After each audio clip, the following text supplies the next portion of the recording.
Hello friends, मीनाज किचनमध्ये तुमचं खूप खूप स्वागत आहे. व्हॅलेंटाईन स्पेशलमध्ये आज आपण ब्रेड सँडविच बनवणार आहोत.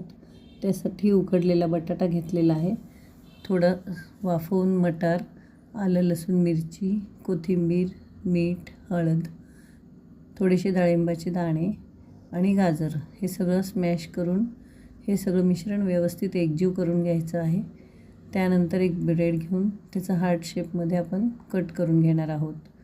त्यानंतर हार्ट शेपवर जे आहे ते 2 भाग करून घ्यायचे आहेत आणि त्यामध्ये आपण हे बटाट्याचं मिश्रण सगळं भरणार आहोत. तर असे हे सगळे ब्रेड आपण भरून घेतलेले आहेत. ते आता आपण शॅलो फ्राय करून घेऊया. अशाच माझ्या चॅनलवर व्हॅलेंटाईन स्पेशलच्या 2-3 रेसिपी आहेत, त्या तुम्ही पाहू शकता. त्याची लिंक मी तुम्हाला याच्या डिस्क्रिप्शन बॉक्समध्ये देते. तर असे हे कुरकुरीत छानसे हार्ट शेपचे आपले ब्रेड सँडविच तयार आहेत.